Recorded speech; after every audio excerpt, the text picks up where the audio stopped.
In this episode, we are going to talk about the ideas of one of the greatest men of modern times, the great leader who had been able to transform the character of Indian nationalism, who had been able to build bridges with the peasantry, who was successful in drawing in the peasants into the nationalist mobilization. And this man had very clear moral ideas of what his politics was. I mean, ideas of nonviolence, ideas of Satyagraha, all these were embedded in deep philosophical comprehensions about what was the nature of politics, how much of reconciliation needed to be made between the means and the ends, how far was Machiavellism justified. All these questions actually have been debated by historians in their assessment of Gandhi's thought. One should always remember that Gandhi was not a philosopher in the strict sense of the term. He was not an ivory tower intellectual reflecting on philosophical truths at a distance from public life. He was a public man continuously deliberating on what should be the proper moral strategy of political action. And for such reasons, it may be useful to see Gandhi's philosophical ideals as a part of his praxis, in which philosophy and action went hand in hand. Sir, what is this Gandhian praxis? In the first place, one should actually clarify the meaning of the term praxis. Praxis is not mere philosophical speculation. Gandhi certainly had deep philosophical ideals to which he pursued throughout his life, but his endeavor was to reconcile these philosophical ideals with his politics, with the needs of the Congress, with the needs of the national movement.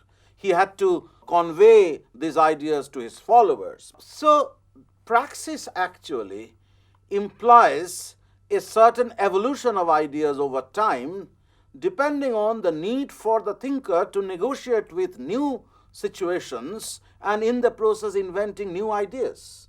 So, praxis doesn't actually create a kind of a hermetically sealed container within which your ideas would circulate. The praxis enables a man to understand this constant evolution of a thinker in the process of negotiating with new situations. So, Gandhi's thoughts, therefore, cannot be simply seen as a philosophical reflection. Gandhi's thought was a part of his praxis, a part of his attempt to build bridges with the people who had not been hitherto mobilized under the rubric of the national movement. So, in an attempt to establish his bridges with the ordinary folks, Gandhi had to recast some of the political ideals into a new language, making it meaningful, making it comprehensible by the ordinary people. This becomes a part of his praxis. So, what Gandhi really was, if one poses this question, was he a liberal or was he a traditionalist? These questions, in my opinion, are not so important. Gandhi certainly was a liberal. Gandhi had cherished certain liberal visions. He was a lawyer. He was familiar with constitutional law. He had been exposed to the principle of rule of law, which he upheld throughout his life. What his intention was to recast these Western ideals into a language which would be indigenous, which would be more comprehensible by his followers. So when we look at Gandhi's ideological moorings, we try to make some sense of what his ideas were regarding politics, regarding morality. One should always keep this basic point in mind, that whatever ideals that you come across in Gandhi's thoughts, whatever philosophical moorings that you come across in Gandhi's thought, whether it is indigenous or Western liberal, they became a part of what we have just described as Gandhian praxis, where theory is a guide to action.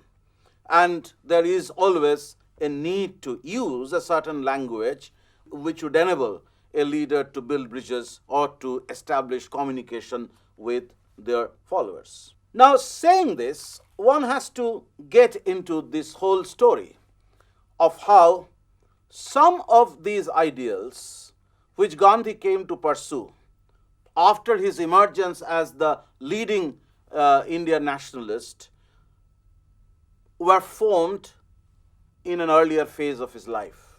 What were the sources of these ideas? Or what could be perhaps the kernel, the central point in his political ideals?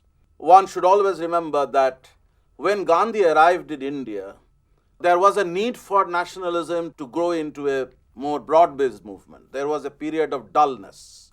Even Nehru admitted that political situation in India during the war and immediately after the war was dull. So there was an urgency on the part of the leaders to present a person who would be somewhat different, untainted by any political involvement in India, and also capable of developing certain ideals which the Indian followers would find it easier to follow. Gandhi precisely served this purpose by finely blending moderate and extremist methods of agitation. That is, in fact, the very basis of Gandhian practices. Pursuit of Swaraj was the goal. But then what exactly this Swaraj was, what did he mean by Swaraj, remained undefined for a long time. Gandhi was willing, unlike many of his followers, was willing to accept dominion status if a certain accommodation with the imperial enemy required dominion status as a matter of compromise. Because conflict Gandhi didn't look upon as endemic. There was a continuous search for stability and harmony. So even if imperialism was an evil, and that evil needed to be contained, that evil needed to be fought, the fight with imperialism actually doesn't exclude the possibility of a certain negotiation with imperialism in order to arrive at a certain kind of compromise. So if such compromise demanded dominion status or acceptance of dominion status, Gandhi was willing to accept dominion status. Even after the Purna Swaraj resolution was passed in the Congress session at Lahore in 1929. It was only very late in 1942 Gandhi became very clearly emphatic about complete independence when he gave this call that the English must quit India and must give away powers to Indians.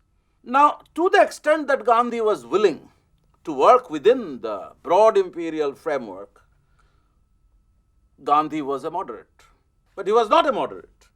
He was actually using extremist methods of agitation, something which is associated with the notion of passive resistance. He was not content with the limited methods of agitation that the moderates had followed. Petitioning the government alone was not what Gandhi practiced. That was not a part of Gandhian praxis.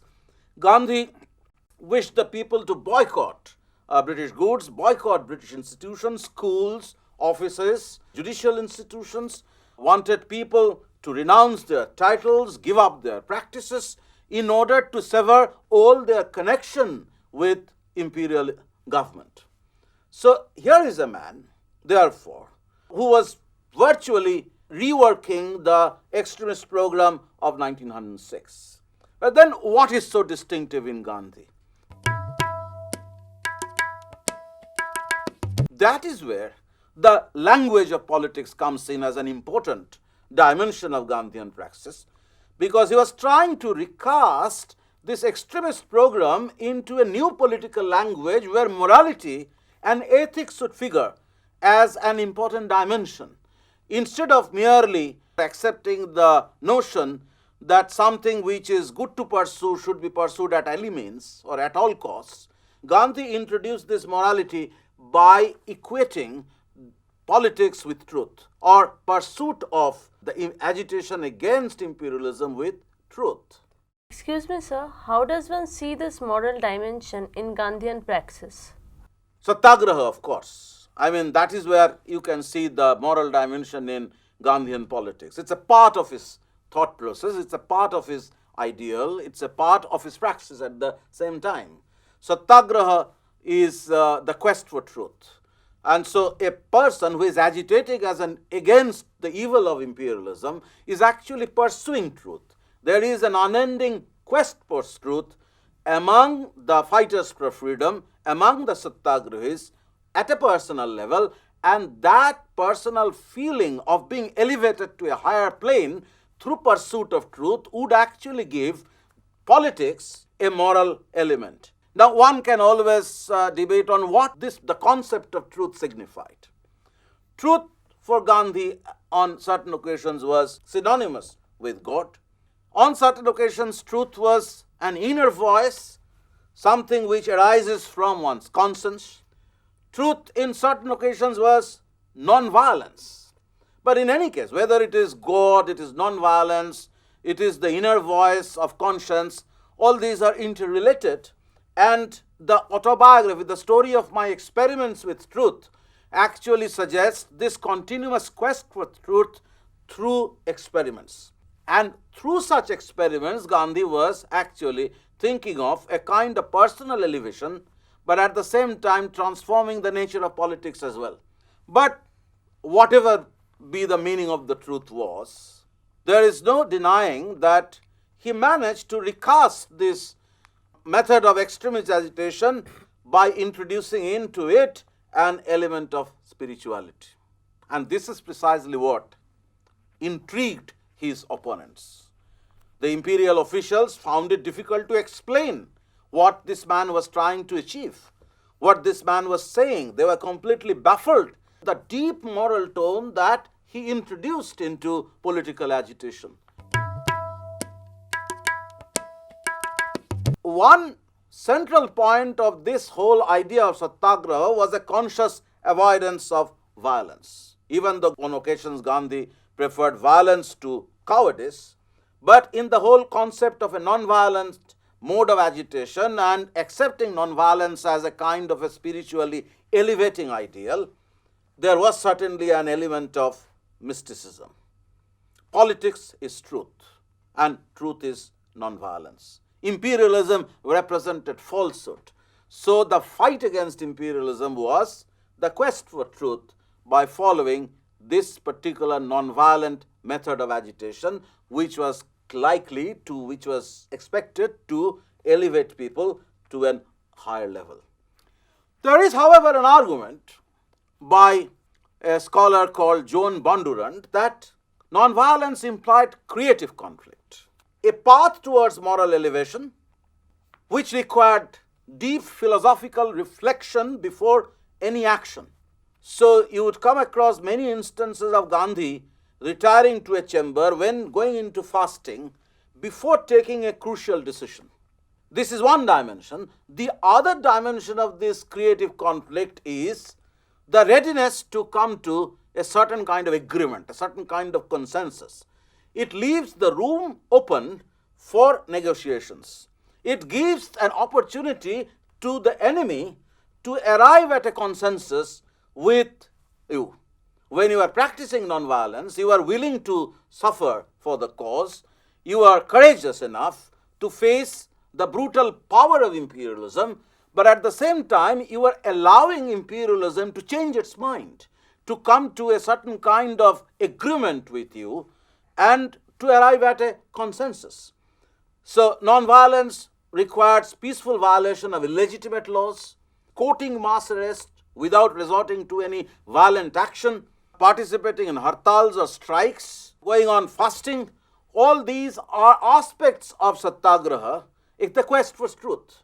But as I said, there was at the same time a readiness to compromise. If it was needed, it was a readiness to come to some kind of negotiation, some kind of interaction with the imperial opponent.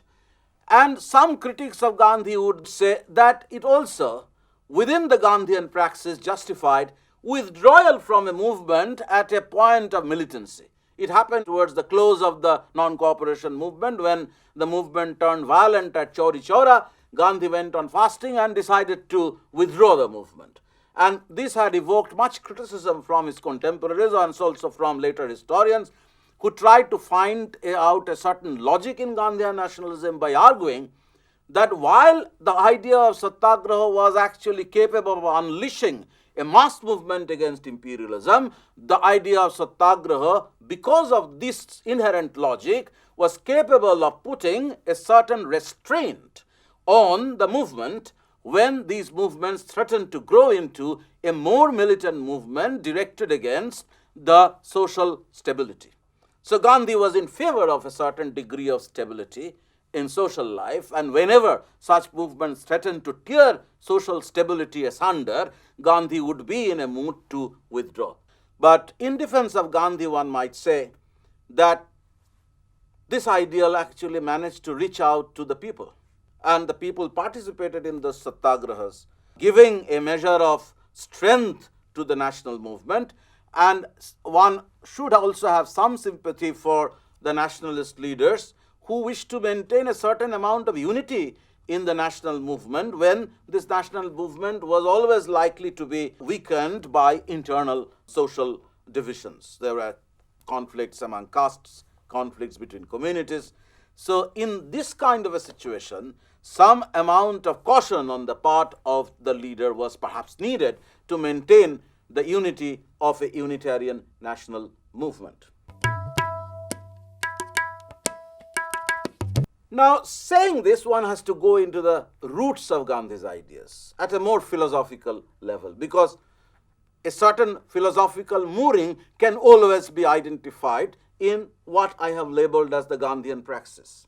So you have this very important essay by A.L. Basham, which was published in a book called Essays in Gandhian Politics, which has been edited by Ravinder Kumar, in which Basham argues that the roots of his ideas could be traced to indigenous sources, to Jainism, to Buddhism, the Buddhist notion of nonviolence, avoidance of violent action, the Jaina notion of nonviolence, the whole practice of fasting came from the Jaina tradition.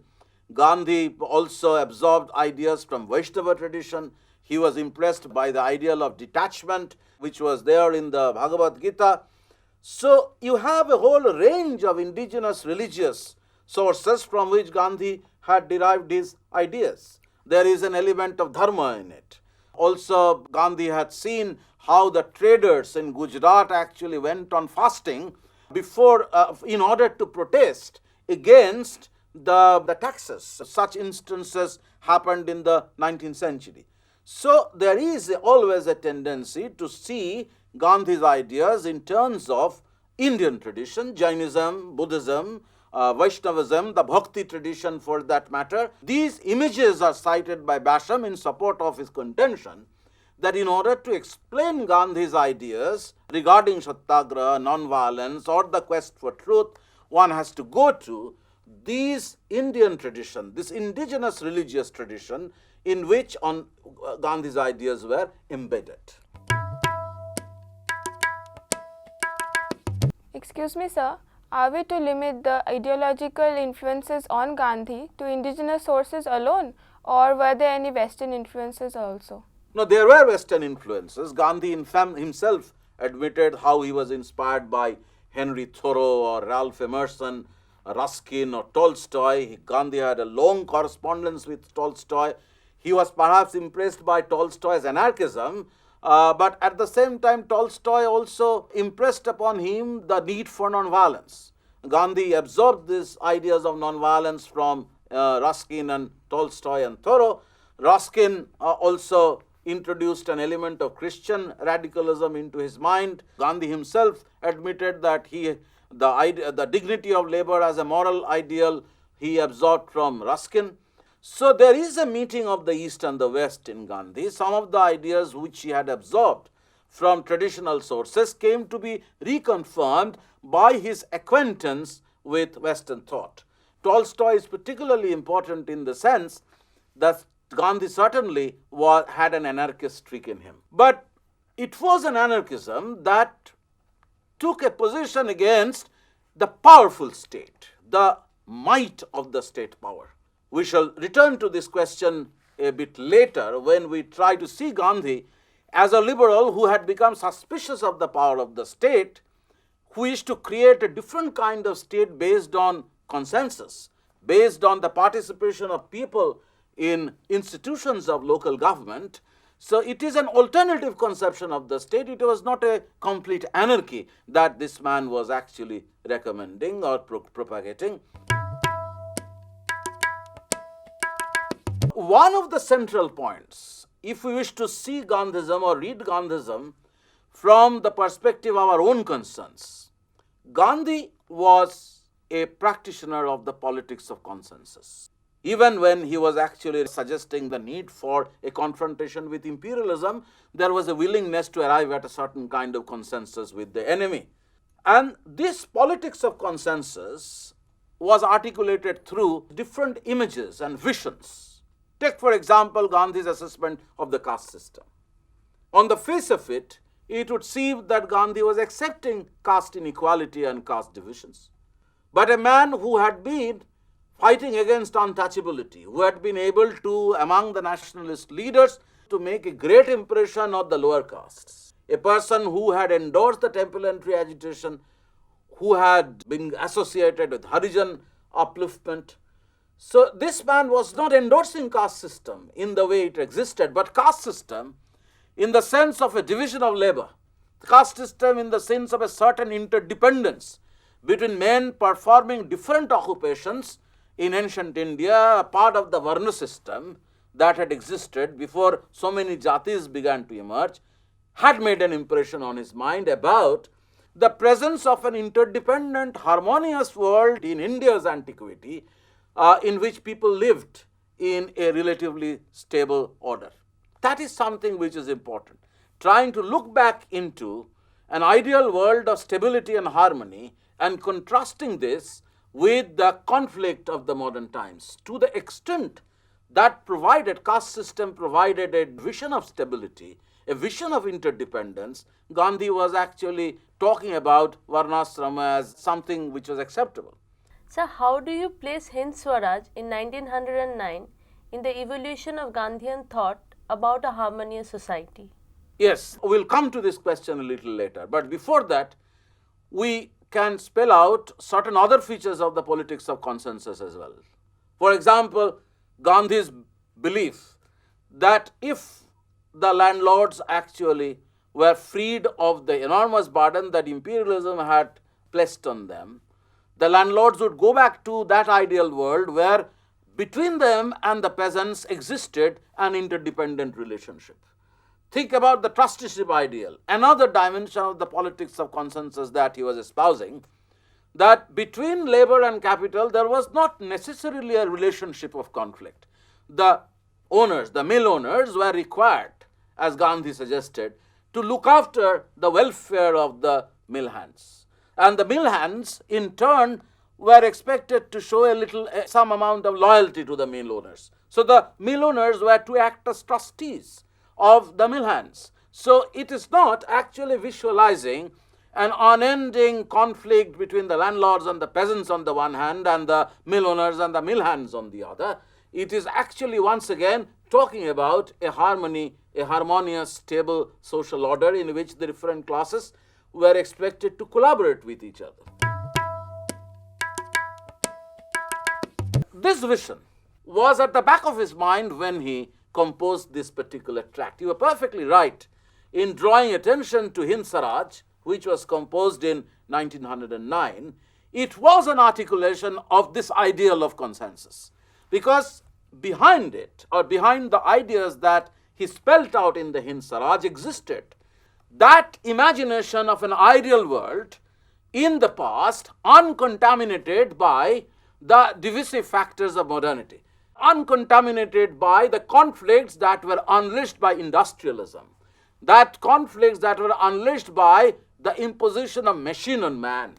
So the ideal society in which the artisans, working as a part of the village society, of the village community, were providing necessary services to the villagers, and the villagers in turn were actually looking after their interests, maintaining them, giving them land for their sustenance. You know that at that time, nationalist economic history actually visualized this kind of an ideal world which came to be destroyed by imperialism, and in this you can also come across a kind of romantic denunciation of industrialism, something which Gandhi had absorbed from Ruskin, But more importantly, Gandhi once said that he came to tears when he read Arsidat's famous economic history of India and came to know that the artisans lost their livelihood as a consequence of this onslaught of the industrial revolution in the Indian context. Gandhi wished to restore that village society, the village community, in which the artisans and the peasants were expected to work together in a harmonious society instead of being alienated by the forces of market, by the forces of industrialism. So in this, you have a certain imaginary vision of an ideal world contrasted with one's modern experience. And out of this emerges Gandhi's vision about village reconstruction. And Gandhi was not alone in holding this kind of a view. You come across similar sentiments also in Tagore. This was a major preoccupation with the nationalists at the turn of the century. So this actually brings us to this last point regarding the extent to which Gandhi actually subscribed to liberalism. Gandhi has often been labeled as a critic of modernity, as a critic of bourgeois civilization, as a critic of liberalism. Certainly certain elements of bourgeois social order were subjected to ruthless criticism by Gandhi. Industrialism is one of these.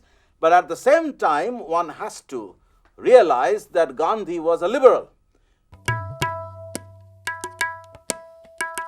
Gandhi's liberalism was a certain kind of liberalism which continued to look suspiciously at the power of the state, and Gandhi wanted society to function as the main actor. Gandhi wanted local government to flourish, which would enable people to participate in decision making at the local level. Instead of concentrating power at the center, it was important for Gandhi to protect and nourish these institutions of local government at the local level based on the ideal of the village community of ancient times. And this ideal was sought to be recreated in this modern world through nourishment to institutions of local government, a position that many of the liberals in the later half of the 19th century took, including John Stuart Mill, who were extremely nervous or extremely suspicious about the growing power of the state, the capability of this modern state to inflict tyranny of the people, and to escape from that kind of unpalatable situation, the emphasis was put on institutions of local government. Certainly, you can see an element of liberalism in it, but this liberalism was different from the new kind of liberalism which you come across in Subhas Bose or Nehru, who met Haripura in the famous planning committee to decide on how the state would actually emerge as one of the main actors in economic reconstruction. Gandhi would not subscribe to that. Gandhi was in favor of freedom, individual freedom, the capability of individuals' elevation to a higher moral plane, and the protection of the individual from the many different kinds of tyranny to which he was likely to be exposed in the event of the growing concentration of power in the state.